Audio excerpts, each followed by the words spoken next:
Pernah nggak sih kalian mikir, kenapa Indonesia yang jadi produsen sawit terbesar di dunia malah nggak bisa ngatur harganya sendiri? Bayangin, kita produksi 59% kebutuhan sawit dunia. Petani kita yang berkeringat di kebun dari pagi sampai sore. Tanah kita yang subur, matahari kita yang mematangkan buahnya. Tapi yang nentuin harganya? Malaysia dan Eropa. Yang nikmatin keuntungan besar? Bank Singapura. Gila nggak sih? Kita yang kerja keras, tetangga yang pesta.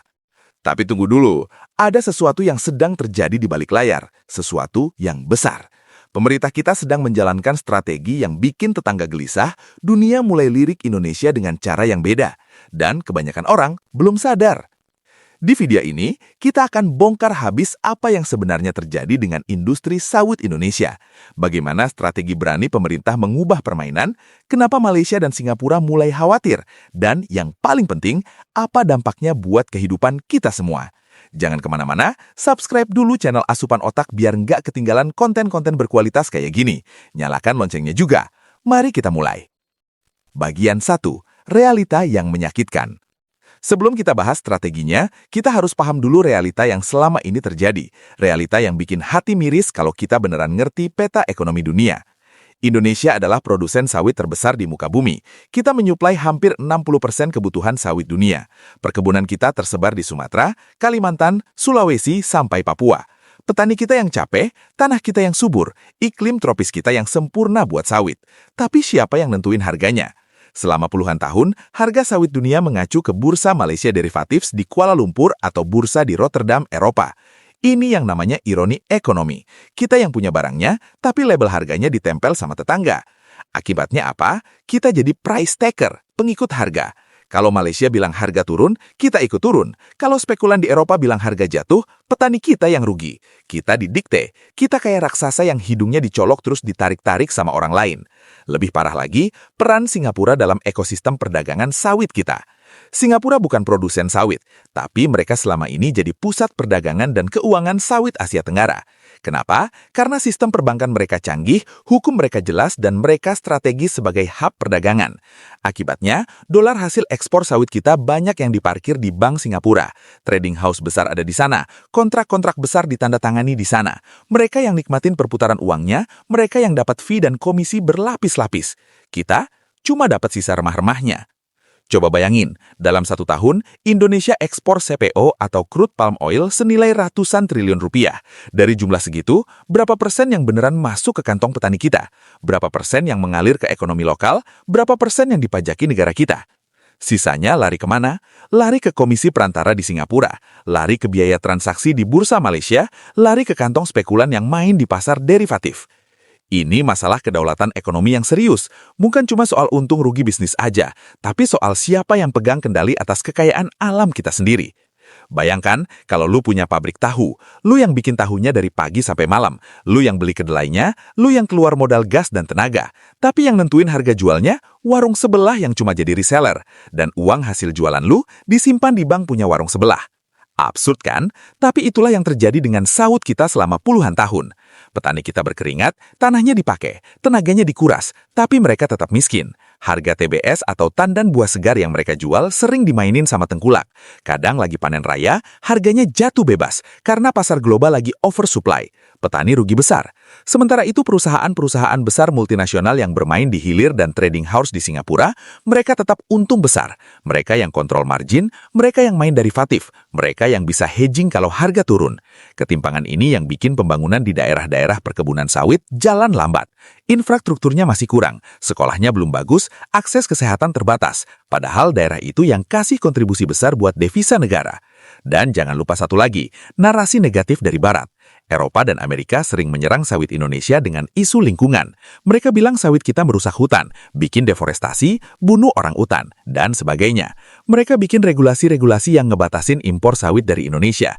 Sebagian isu itu memang ada benarnya, tapi sebagian besar itu juga politik dagang. Mereka mau lindungi industri minyak nabati mereka sendiri seperti minyak bunga matahari, minyak kedelai, rapeseed oil. Tapi karena kita nggak punya posisi tawar yang kuat, kita cuma bisa defensif. Kita cuma bisa bilang, enggak kok, kita nggak jelek-jelek amat. Kita nggak bisa ofensif bilang kalau kalian mau sawit, terima standar kami. Kalau enggak, cari di tempat lain. Kenapa kita nggak bisa begitu? Karena kita nggak pegang harga pasar, nggak pegang kendali pasar, dan nggak pegang narasi. Inilah realita yang menyakitkan. Indonesia raksasa sawit dunia, tapi nggak berdaulat atas sawitnya sendiri. Tapi kabar baiknya, di tahun 2025 dan memasuki 2026 ini, era itu mulai berakhir. Pemerintah kita sedang menjalankan strategi besar yang mengubah total tatanan permainan ini.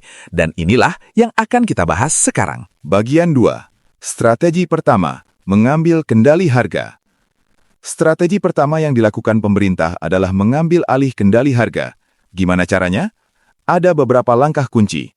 Langkah pertama, penguatan bursa CPO Indonesia. Pemerintah tidak main-main lagi. Mereka secara agresif memperkuat peran Bursa Berjangka Jakarta dan Bursa Komoditi Indonesia.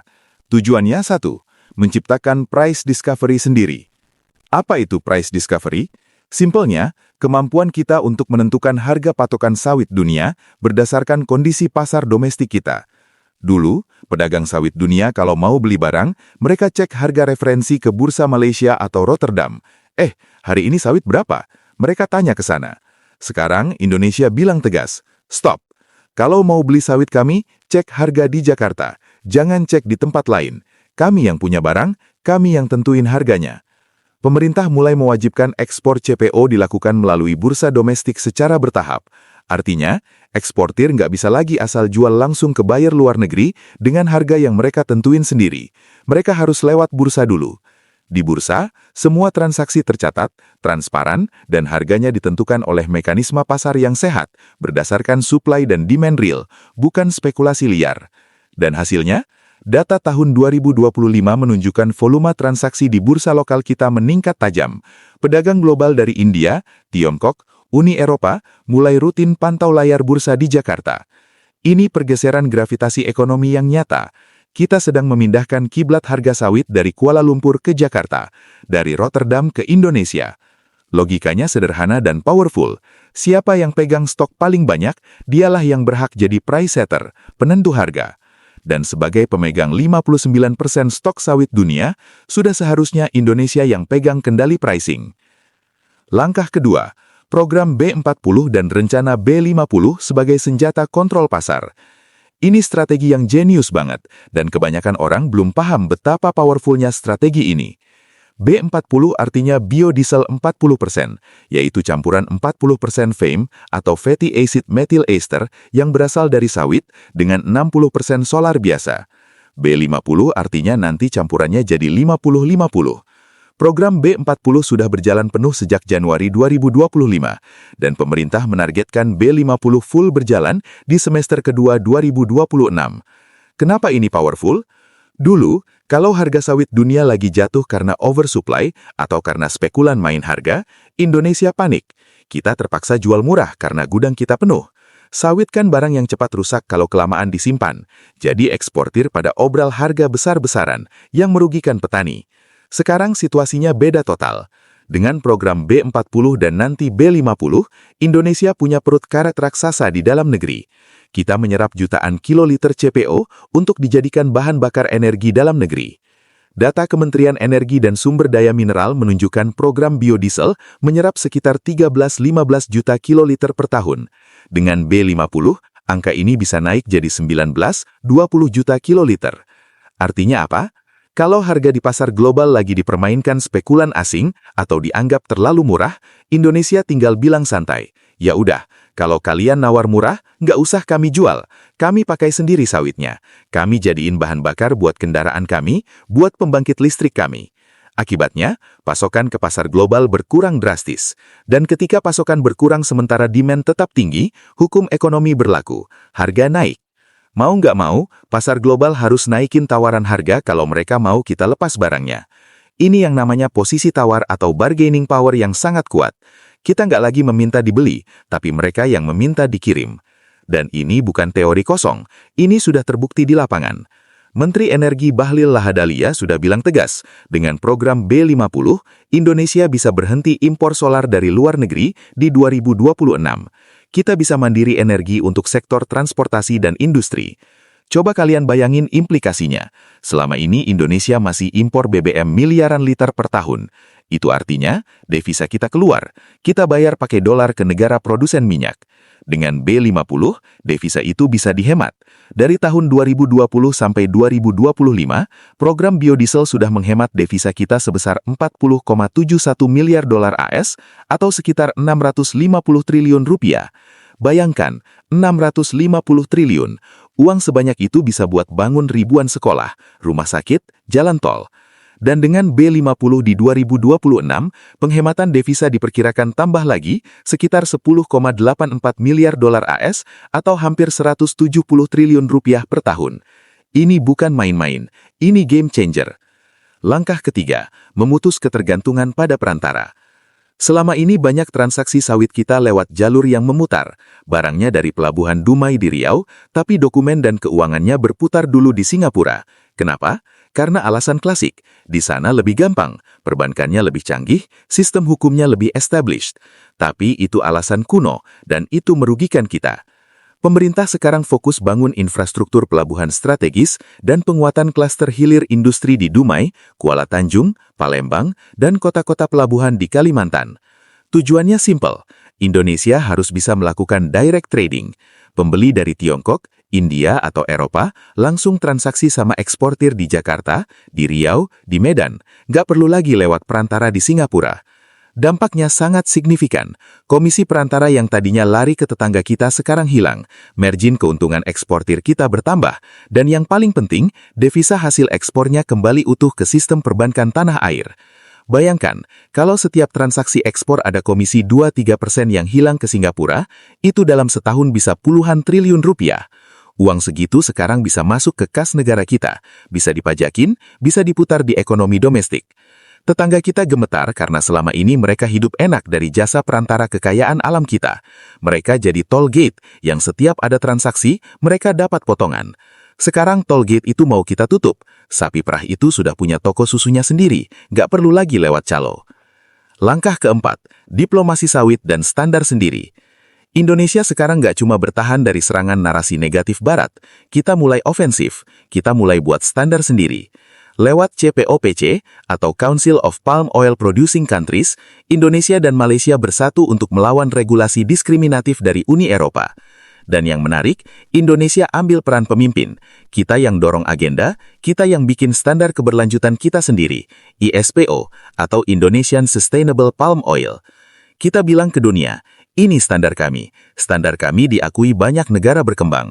Kalau mau beli sawit kami, pakai standar ini. Kalau nggak mau, silahkan cari di tempat lain. Ini mengubah narasi total. Dari yang tadinya kita defensif, sekarang kita yang ofensif. Dari yang tadinya kita dihakimi, sekarang kita yang bikin aturan main. Dan Uni Eropa mulai sadar, kalau mereka terlalu keras menekan Indonesia dan Malaysia, mereka akan kesulitan dapetin pasokan sawit. Harga minyak nabati di Eropa bisa meroket, industri makanan dan kosmetik mereka bisa kolaps. Jadi mau nggak mau, mereka harus negosiasi dengan kita dalam posisi yang lebih sejajar.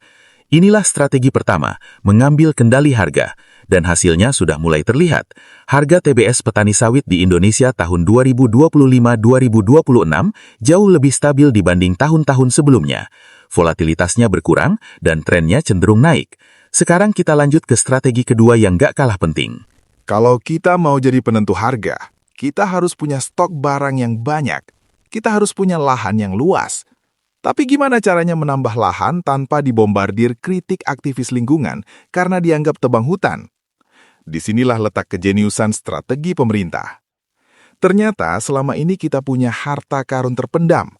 Harta karun berupa jutaan hektar tanah subur yang selama ini dikuasai oleh segelintir orang serakah.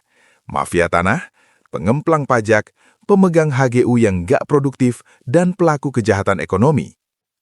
Memasuki akhir 2025 dan awal 2026 ini, pemerintah melalui Satuan Tugas Penertiban Kawasan Hutan yang dipimpin langsung oleh Kejaksaan Agung sedang bersih-bersih rumah.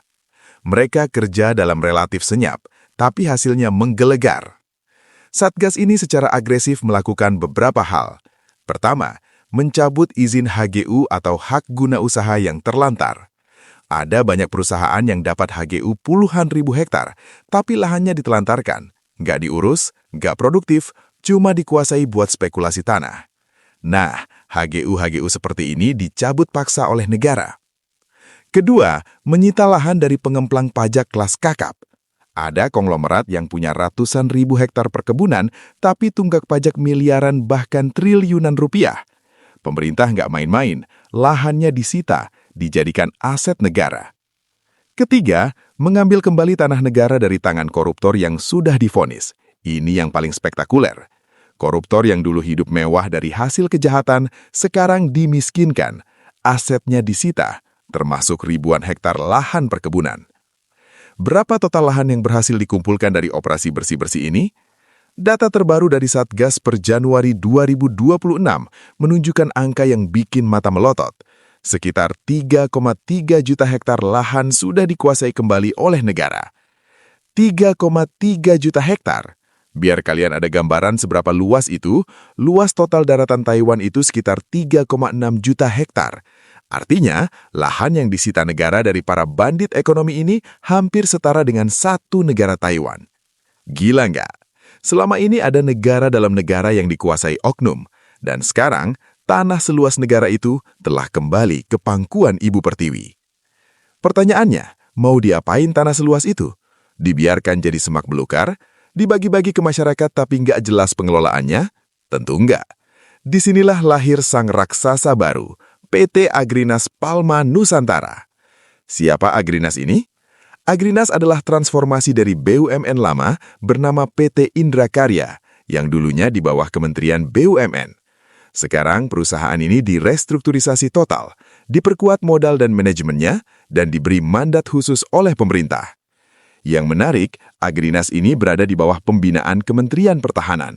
Banyak orang bingung, loh kok pertahanan, kok tentara ngurus sawit? Jangan salah paham, ini bukan tentara yang turun ke kebun pegang parang. Ini soal strategi pertahanan ekonomi.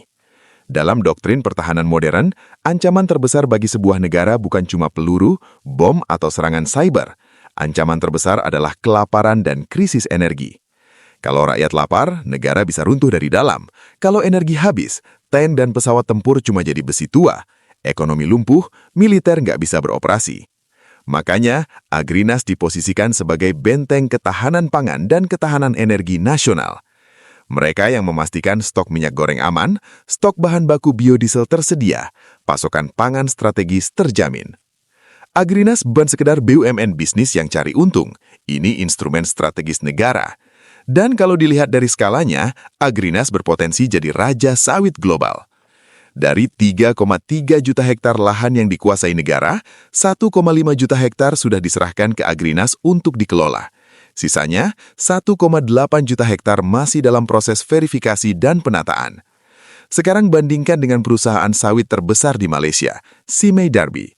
Mereka punya lahan sekitar 600.000 hektar, dan itu sudah dianggap raksasa. Agrinas dengan 1,5 juta hektar itu hampir 2,5 kali lipat lebih besar. Dan kalau nanti semua 3,3 juta hektar terkonsolidasi, itu lebih dari 5 kali lipat Simei Darby. Ini bukan lagi David lawan Goliat, ini Titan lawan manusia biasa. Dengan skala sebesar itu, Agrinas akan jadi entitas agribisnis terbesar di dunia. Kapasitas produksinya bisa melampaui gabungan beberapa perusahaan swasta besar sekaligus. Bayangkan dampaknya di pasar global. Kalau Agrinas bersin, pasar sawit dunia flu. Kalau Agrinas bilang tahan barang, harga dunia bisa meroket. Kalau Agrinas buka karen, harga bisa turun. Inilah yang dimaksud dengan raksasa baru. Kita nggak perlu lagi takut didikte asing, karena kita punya pemain inti yang ukurannya monster. Tapi apakah ini akan merusak hutan? Ini pertanyaan yang pasti muncul, dan jawabannya tegas, tidak. Strategi utama Agrinas di tahun 2026 ini adalah intensifikasi, bukan ekstensifikasi. Apa bedanya? Ekstensifikasi itu menambah luas lahan dengan cara babat hutan baru. Itu cara kuno, destruktif, dan akan ketemu perlawanan dari aktivis lingkungan dan regulasi internasional. Intensifikasi itu memaksimalkan lahan yang sudah ada agar hasilnya naik berkali lipat tanpa tambah luas. Lahan yang dipakai Agrinas adalah lahan bekas HGU terlantar atau lahan sitaan yang memang dulunya sudah jadi kebun sawit, tapi nggak diurus pemilik lamanya yang korup. Banyak lahan sawit sitaan itu kondisinya menyedihkan. Pohon sawitnya sudah tua, nggak dipupuk dengan baik, Nggak di-replanting, buahnya kerdil, produktivitasnya rendah. Nah, lahan kayak gini biasanya cuma menghasilkan 2-3 ton CPO per hektar per tahun. Padahal kalau dikelola dengan baik, lahan sawit Indonesia bisa menghasilkan 5-6 ton, bahkan sampai 7 ton per hektar. Nah, Agrinas masuk dengan membawa teknologi modern, drone untuk pemupukan dan monitoring, bibit unggul hasil riset anak bangsa dari BRIN dan universitas, manajemen profesional dengan disiplin tinggi ala militer, modal cukup untuk replanting dan pemeliharaan intensif. Hasilnya, lahan yang tadinya cuma ngasilin 2 ton per hektar disulap jadi 5-6 ton per hektar. Produksi nasional terdongkrak drastis tanpa harus menebang 1 hektar pun hutan perawan. Ini jawaban telak buat kritik dunia internasional. Hei Eropa, mata kalian lihat sini, kami nggak buka hutan baru, kami cuma memperbaiki kebun yang ditelantarkan koruptor. Kalian mau protes apa lagi? Skakmat. Selain itu, Agrinas punya visi hilirisasi mandiri. Mereka nggak cuma jadi petani sawit yang jual CPO mentah, mereka mengintegrasikan operasional dari hulu sampai hilir. Dari kebun langsung ke pabrik pengolahan, jadi minyak goreng untuk rakyat, jadi biodiesel untuk program B50, jadi oleokimia untuk industri kosmetik dan farmasi. Rantai pasokannya lepas dari dominasi swasta yang suka main harga. Negara punya kendali penuh dari hulu sampai hilir. Ini memastikan bahwa hasil bumi Indonesia benar-benar dikonversi menjadi kekuatan nasional, bukan keuntungan segelintir konglomerat. Dan yang paling penting, Agrinas ini dikelola dengan prinsip transparansi dan akuntabilitas tinggi. Karena berada di bawah pengawasan Kementerian Pertahanan dan KPK, risiko korupsinya diminimalisir. Setiap rupiah yang dihasilkan Agrinas akan masuk ke kas negara, bisa dipakai untuk pembangunan infrastruktur, pendidikan, kesehatan. Inilah strategi kedua, melahirkan raksasa Agrinas yang menguasai jutaan lahan dan mengolahnya secara produktif dan berkelanjutan. Sekarang kita lanjut ke strategi ketiga yang sama pentingnya. Bagian 4. Strategi ketiga, menutup keran kebocoran. Punya lahan luas sudah, punya kendali harga sudah, punya raksasa Agrinas sudah. Harusnya kita sudah kaya raya dong. Harusnya devisa kita meluber, pembangunan lancar jaya. Ternyata belum tentu. Ada satu lagi penyakit kronis yang bikin kekayaan kita bocor halus, korupsi dan manipulasi perdagangan. Bayangkan gini, lu kerja keras bangun rumah, tembok udah tinggi, atapnya bagus, tapi ternyata lantainya bolong-bolong. Air yang lu tuang ke dalam rumah tetap bocor keluar lewat lubang-lubang di lantai. Sama kayak ekonomi kita. Seberapa besar pun produksi kita, seberapa tinggi pun harga jualnya, kalau sistem kita masih bocor, uangnya tetap nggak sampai ke rakyat. Nah, sepanjang 2024 hingga akhir 2025 dan memasuki 2026 ini, terjadi sebuah fenomena hukum yang bisa kita sebut sebagai penyitaan aset spektakuler. Kejaksaan Agung, KPK, dan Satgas BLBI mencatatkan rekor sejarah. Mereka bukan cuma menangkap orangnya, tapi mereka miskinkan pelakunya sampai ke akar-akarnya. Mereka kejar aset dari korupsi komoditas, sawit, emas, batu bara, timah, nikel. Kalian masih ingat kasus korupsi tata niaga timah yang bikin heboh di 2024-2025? Harvey Moise dan kawan-kawan yang merugikan negara ratusan triliun rupiah? Nilai kerugian negara dari kasus timah saja ditaksir mencapai 300 triliun rupiah, baik dari segi finansial maupun kerusakan lingkungan yang parah. 300 triliun, coba bayangin uang segitu. Kalau uang itu dipakai bangun sekolah, kita bisa bangun puluhan ribu sekolah canggih di Papua dan NTT. Kalau dipakai subsidi kesehatan, jutaan rakyat miskin bisa dapat pengobatan gratis. Dulu, kasus korupsi kelas kakap seperti ini mungkin cuma berakhir damai atau hukumannya ringan. Koruptornya masih bisa hidup enak. Tapi sekarang beda. Asetnya disita total. Hotel mewah, mall, apartemen, tanah berhektar-hektar, mobil sport koleksi, uang tunai berkoper-koper, rekening di luar negeri, semuanya diambil negara. Per Desember 2025, total nilai aset yang berhasil disita dan dikembalikan ke kas negara dari berbagai kasus korupsi dan kejahatan ekonomi telah menembus angka ratusan triliun rupiah. Ini bukan sekedar penegakan hukum simbolis, ini adalah pemulihan aset nasional secara masif. Negara kayak dapat durian runtuh, tapi duriannya bukan jatuh dari langit, melainkan diambil balik dari tangan orang yang gak berhak. Uang hasil kejahatan ini kemudian dipakai untuk menambal defisit anggaran, bayar utang, dan membiayai program rakyat. Jadi kalau kalian lihat ada pembangunan jalan desa yang makin bagus, ada program makan bergizi gratis buat anak sekolah yang lancar, ada subsidi pupuk buat petani, sebagian itu dibiayai dari uang sitaan ini. Uang hasil kejahatan dipakai untuk memberi makan anak bangsa, keadilan yang puitis banget. Tapi menangkap pelaku itu satu hal, mencegah pelaku baru beraksi lagi, itu hal lain yang lebih penting. Gimana caranya negara memastikan gak ada lagi korupsi dan penyelundupan di masa depan? Gimana caranya menutup lubang-lubang kebocoran itu permanen? Jawabannya, teknologi dan sistem digital. Digitalisasi Simbada dan sistem pengawasan terintegrasi. Simbada adalah singkatan dari Sistem Informasi Mineral dan Batu Bara. Sistem ini awalnya dipakai untuk mengawasi ekspor mineral, tapi di tahun 2025, sistem serupa diperluas penggunaannya ke sektor sawit dan komoditas strategis lainnya. Simbada ini adalah mata pengawas versi digital yang gak tidur, gak bisa disuap. Selama ini, modus operandi para mafia SDA itu klasik, manipulasi faktur atau under-invoicing. Gimana caranya? Misalnya, seorang eksportir nakal jual CPO ke luar negeri. Harga realnya 14,5 juta rupiah per ton, tapi di dokumen laporan ke Bea Cukai dan Kementerian Perdagangan, dia tulis cuma 10 juta rupiah per ton. Negara cuma dapat pajak dari angka 10 juta itu. Terus selisih 4,5 juta rupiah per tonnya kemana? Masuk kantong pribadi si eksportir di rekening luar negeri. Dikalikan ribuan ton per bulan, itu miliaran bahkan triliunan rupiah yang hilang dari negara. Dengan Simbada dan sistem terintegrasi, praktik kotor ini mati total. Sistemnya bekerja seperti ini. Dari sawit dipetik di kebun, masuk pabrik, masuk truk, sampai naik kapal di pelabuhan, semuanya terdata digital secara real-time. Ada QR code di setiap kontainer, ada GPS tracking di setiap truk, ada timbangan elektronik tersertifikasi di pelabuhan yang datanya langsung masuk server pemerintah.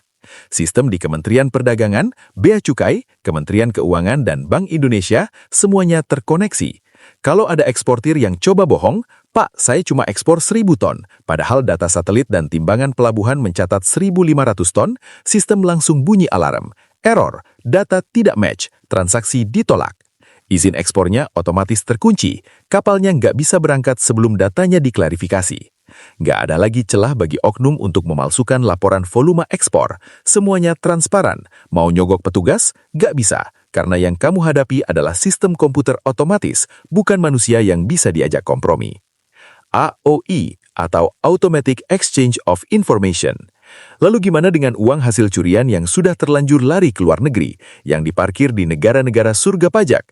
Tenang, pemerintah punya jurus maut, AOI atau Automatic Exchange of Information. Di bawah kepemimpinan Presiden Prabowo, Indonesia mempererat kerjasama intelijen keuangan global. Kita punya perjanjian dengan puluhan negara, termasuk Singapura, Swiss, Hong Kong, Cayman Islands.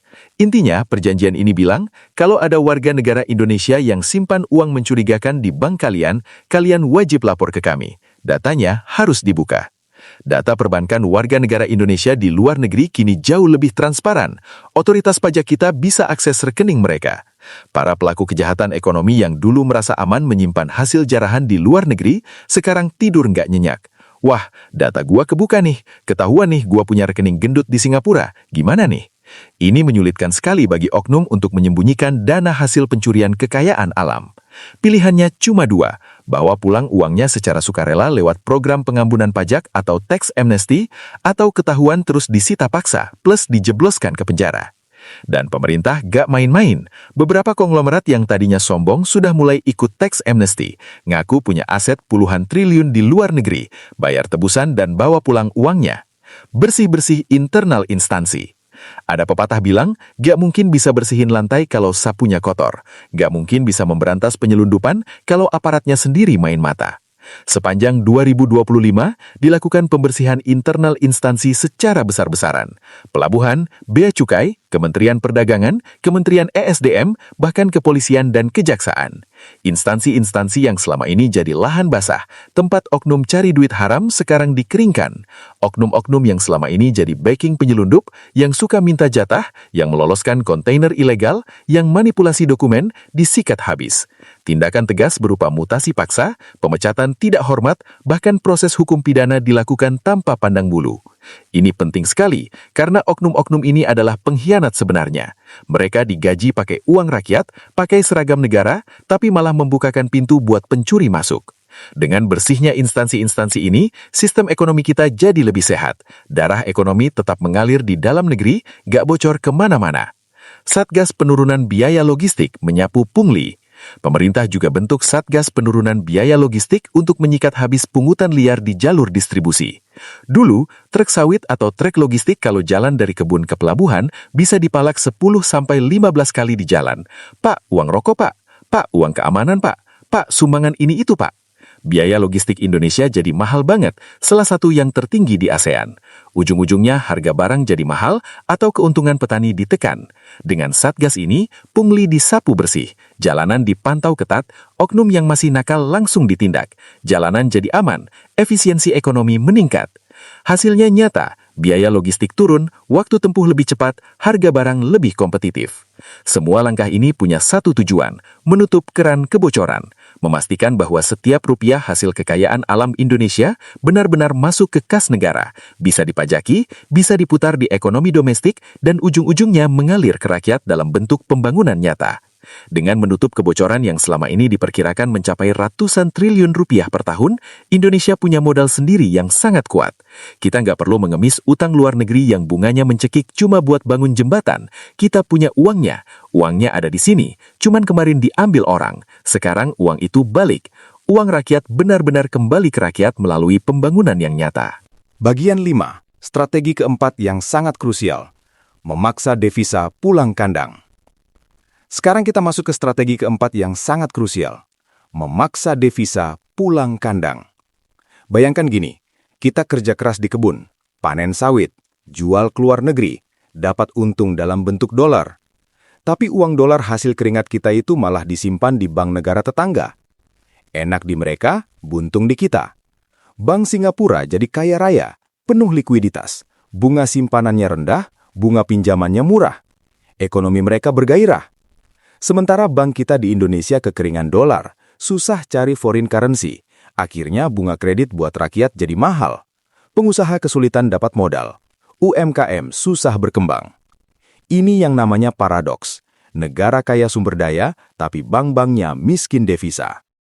Nah, memasuki akhir 2025 dan full implementasi di 2026, pemerintah Indonesia habis-habisan menjalankan peraturan pemerintah nomor 22 tahun 2024 tentang DHE-SDA atau devisa hasil ekspor sumber daya alam.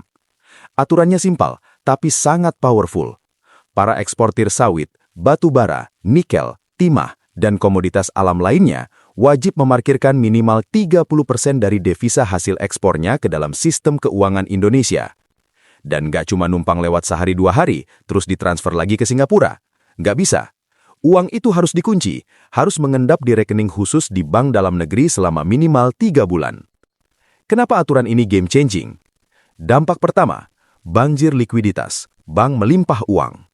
Selama ini, bank-bank di Indonesia sering mengalami kekurangan dolar.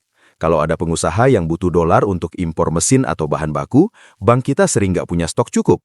Akhirnya, bank harus minjam dolar dari bank luar negeri atau dari pasar uang internasional. Bunganya mahal, prosesnya ribet, biaya tinggi.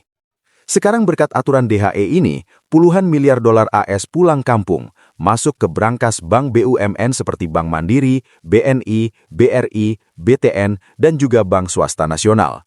Bank kita jadi basah, jadi flush with cash, likuiditas tinggi.